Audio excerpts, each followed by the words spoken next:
All right, what's up, y'all, and welcome to Thoughtful Thursday. So, this portion of the channel is dedicated to mindset, things that I went through in my process personally that go deeper than just the financial aspects, but how I also had to shift the way I thought about money to be able to get to where I am now and to be able to continue to move on to the next levels. All right, so we're going to cover three main things today, starting with your belief systems, your belief set. That's going to be probably the biggest foundational one, in my opinion. Then we're going to go talk a little bit about socialization versus neuroplasticity.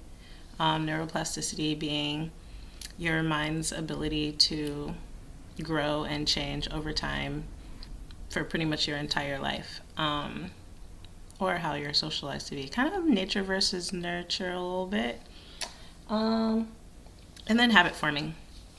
Habit forming is going to be our last main topic. So these are three really big areas that I think I had to personally go through and learn about all three of them in my journey. So when I very first started, things that helped me out from jump, I would say. So this is like socialization and like what my mom taught me. So I was raised in a household where I had buckets. I had little plastic, they weren't even buckets. They were, those little plastic takeout containers that we all have like 50 million of if you keep them because they're reusable with the little matching lids, little circles. Some are like this big, short. So I had those with slits cut in the top, and those were like my banks. I had like three. So my mom set up the system for me where one of them, this is where I put my allowance. One of them was like tithing because I was raised super Christian. One of them was tithing. One of them was like savings, and one of them was like spending money. So I was always brought up with those ideas that you should tithe or give, that you should save, and that you should be able to also have spending money.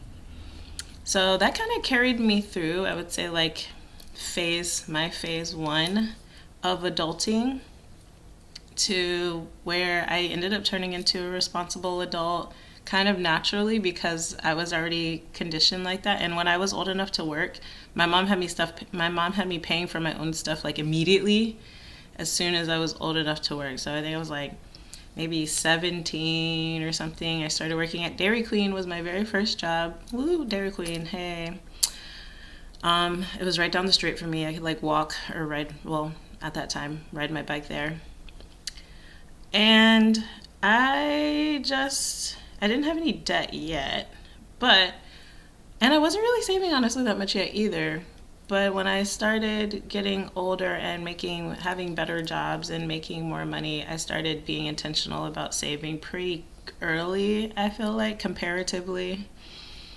Because I wanted to have enough to not be struggling, even though I was like renting just bedrooms out of people's houses for really cheap. I was like, it would be really sad if I couldn't even afford this. So let me make sure like I'm always good. And I think that also really helped me when I did end up accruing debt. I think that's why the debt that the debt that I built up was so small, only maybe like 15 grand, because I already had a mindset of like, oh, I don't want to be owing money, because I already had that kind of savings mentality built into me. Like, oh, this is like taking away from me being able to save money when I'm like, using these cards a little bit too much. So I think that kind of was like a subconscious block on me racking up my debt too much, to where I feel like some people, they get into the hundreds of thousands of dollars in like just credit card debt. I'm not even talking about like student loans. That's a different scenario. We already talked about, I was fortunate to not have to really deal with student loans directly. But even just credit card consumer debt, I didn't get too bad there either.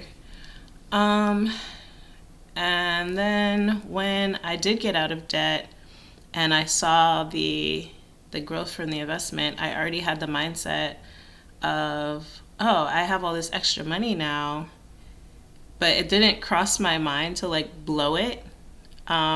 If that makes sense. Like my first thoughts when I have extra money, I'm not like, ooh, what can I go buy? I'm like, ooh, I can invest this. So that's like not most people's baseline to think to like, oh, let me invest all my extra money because that's gonna make me more money. Most people, especially my age or younger, are like, ooh, I can go buy a car, I can go buy this, I can go buy that. Especially bonuses from the military. I could do a survey of what people buy with their bonuses from the military, and I doubt 50% of it is probably junk. I don't doubt that 50% of it is probably, I won't say junk, but not anything that's going to make you money. So yeah, having that mindset already when I did see the investment, because my mom told me about it in college, was like, oh, every time I get extra money, I was excited to put a big old chunk into my investment accounts. So that was adulting mindset socialization part one. But as far as what I was taught part two that was holding me back, the things that kept me from growing was a mindset around how much money I should be making. So coming from Virginia and being a server, our hourly wages were like $2 and some change per hour, and then the rest was tips. So you could do well if you did well on tips, and typically women do pretty good on tips.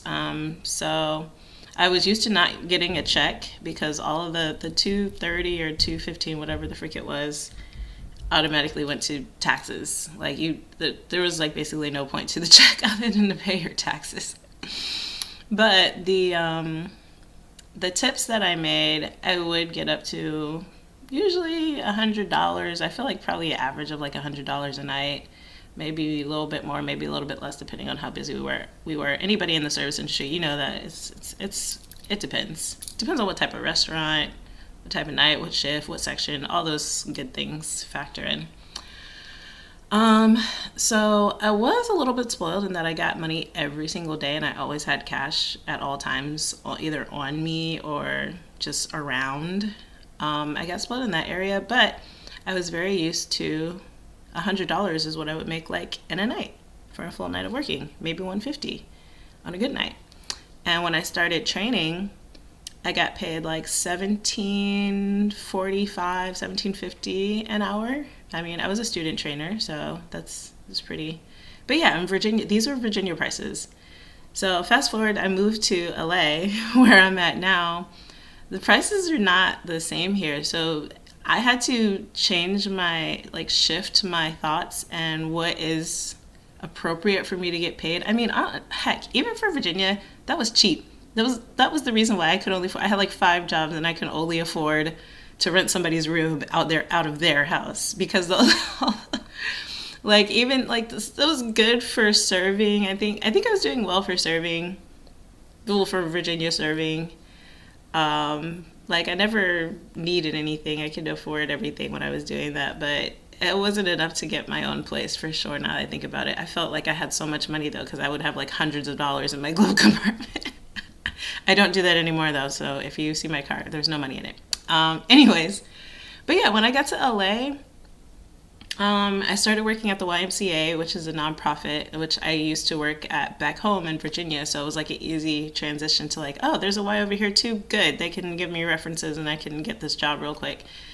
I applied to like every gym in like a 5-mile radius because I only had my bike to ride and I was still figuring out public transit. So every gym within like a 5-mile radius, and it was really dense because I was in Koreatown, so it was pretty easy to get to a lot of gyms. But only the YMCA, it took forever. It took like 3 months, and only the YMCA finally hired me because they were going through management shifts, and that's why they took so long. So they didn't have a manager for the department that would hire me, so I had to wait for them, which was terrible. But I did finally start working there. But if any of you have dealt with nonprofits, they don't really pay very much because they're not for profit. So my salary or my payment only went up to like $24, $25 working at the YMCA versus like the 17 something. I think I did get up to like $20 at my gyms back home, 20 or 25, but not at all of them. And so coming here, yeah, $25, like, oh, okay, well, I guess that's normal. So when I finally started working at my current gym, which I was a contractor and I set my own prices, I didn't know what the freak to charge. I didn't know what I was worth. I didn't know what my knowledge was worth. I had no kind of conditioning to like value myself properly because I had been just valued automatically by the markets that I was in and by the people who paid me, by my employers. I was valued by my employers and I just went along with it because, oh, I guess this is the standard rate. So I had no idea to even look into how much trainers should make, really. I mean, I do remember looking at Google how much trainers could make because I was like, if I want to do this long term, it needs to be sustainable. So I need to be able to make more than like $20 at some point. So I did on Google see that the range went up to like $150 per hour. And when I was making $17 an hour, I was like mind blown. I was like, oh my God, there's trainers charging $150. Ah! And I was just like mind exploding. Like I could never see myself there. I could never see myself getting paid $150 for 1 hour. Remember I said I was a server, that was what we made for the whole night. For the whole like 5 hour, 6 hour shift. That was good. Like 150, I don't know. For me it was good. So yeah, it took me several years. My gym that I work at, I've probably worked there for, I guess, 7 years now. And the first year that I worked there, guess what I was charging? $50. Because I had come from the Y where they were paying me $25. And so $50, that was double what I was making. So I'm like, oh, that's great. I'm like doubling my income and I don't have to give most of the money that the clients are paying to the freaking gym. Like they pay me. I get all the money because I'm a contractor. So I thought I was balling with $50 an hour. And then come to find out through the other trainers, thankfully, eventually told me, oh my God, you are super undercharging. You need to raise your rates immediately. They were charging like 80, 100, 120. I was like, what?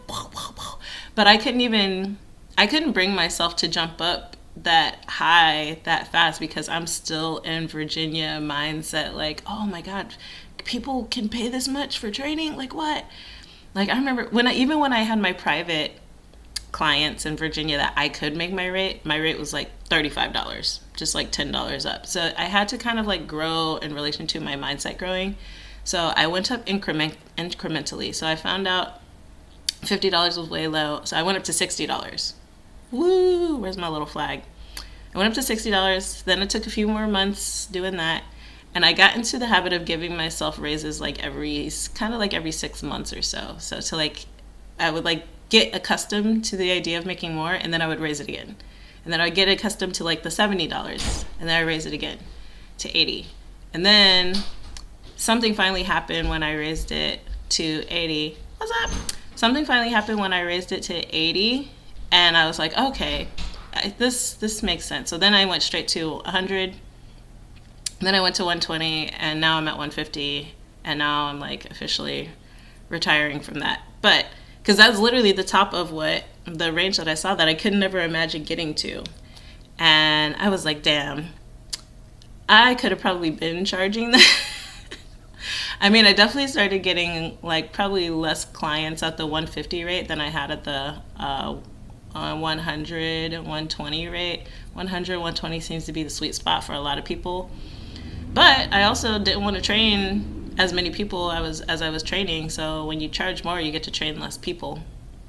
So I really enjoyed that part. But yeah, you see, like my brain had to go through the whole, like, that was probably a 2-3 year long process of me working myself up to feeling comfortable charging that price point and not feeling like, ooh, or can people still afford this? Am I overcharging? Am I expensive? It's like I had to feel worthy in myself. That was the biggest part of the mindset. I had to feel worthy to make that much money. And that, I've been a trainer for like 14 years. I had so much experience. Well, now 15 years. That I was like, oh, yeah. And like other trainers were telling me, they're like, how long have you been training for? And I was like, 10 years. Back when I was like still undercharging. It was like 9 or 10. And they were like, oh, yeah, you should definitely be charging more. Like, you have a lot of experience. And I was like, I had been training that whole time. So I didn't even think of that. So one thing we got to get over is how to value yourself. Value yourself, value your worth. And now I know I'm worth even more than that because I'm also constantly working on self-development and learning. Like literally every single day I'm always learning something. I'm like addicted to audiobooks and podcasts. And that was the other thing that I noticed, it shifted my brain over time. So when we talk about neuroplasticity versus the socialization, so socialization I feel like is basically you're getting molded. And for me, I was getting just molded naturally by society. So my beliefs were based on what I was around, what I was surrounded by, the other people I was surrounded by. Everybody that I kind of worked with and that was around me had the same mindset, like, oh, you get paid this much for this job. You get paid this much for this job. And it's just, you just like accept it because that's the societal norm. Even in a job where you can choose your rates, you still are going to kind of stay within what the norms are for that job, which is what I did. Even when I moved to LA, I was still trying to charge like Virginia rates because that's who I was socialized around. Versus the neuroplasticity, you can expand outside of that socialization. Your brain is very, I don't want to say fluid. We'll go with plastic. I don't know if that's any better. But your brain has the ability to grow and change. And then when you start doing it intentionally, especially, you'll freaking notice. So some of the things I started doing to like improve my neuroplasticity and get out of that fixed socialization that I had was I started doing affirmations, mirror affirmations, just like telling myself positive things. You're worthy. You can do this. You're a millionaire. Eventually. But telling myself these things over and over and listening to things that were like teaching me new things, I noticed that my brain would just start defaulting to those thoughts over time. And that's where the habit was the last thing. Yeah, behavior changed based on habit forming. So my behavior became to automatically listen to things that were going to teach me or encourage me every morning. So like on my commute to work, the first half of the day, all of the daylight hours that I'm in the car or that I am not with clients, I was like listening to something and learning something. And then nighttime is my free time where I like just could listen to music or play my video games, watch my shows, Netflix and stuff. So I always designate the first half of the day. That was one of the biggest habits that I noticed. It really shifted. And I started getting addicted to growth and personal development. I know sometimes they say, oh, watch out personal development because you get addicted to it, but if you don't take action. I tend to disagree with that because I think the more you're putting it in your brain, you're going to have to take action eventually because your brain is actually changing and you're going to create cognitive dissonance in yourself if you're hearing all this stuff telling you what to do. Or like, encouraging you and giving you motivation and you just aren't doing it, you're gonna, like, for me, I feel like I'm not being productive if I'm listening to these things and I don't put them into action. So it definitely turned me into much more of an action taker, and which is why I'm transitioning now into like financial coaching, because now I'm doing even more active things with my money, moving it around to different accounts, like creating, like learning what the best accounts are to put my money into, tax-free, build my income without getting taxed on my capital, or build my income and build my investments without having to pay any taxes on my capital gains. So all tax advantaged accounts, much better bank than I was banking with before. Don't use Wells Fargo or Bank of America. They can hate me all they want. Actually, I'm going to say it out loud. Don't use Wells Fargo or Bank of America if you can help it. I switched to Charles Schwab, but you can do your own research and see who you like. But I switched to Charles Schwab because I trusted Ramit Sethi and I Will Teach You to Be Rich. And then I looked into it and I was like, oh, yeah, they do have a lot of great benefits. So I went with that. But yeah, I think that's all. We covered all three things. Believe that you can, believe in your worth, believe that you can become wealthy or financially free or whatever it is that you want for your goal. You can change your brain yourself intentionally and build habits that are going to lead towards your goals. Like for me, the other biggest habit as far as like finances was the automation habit.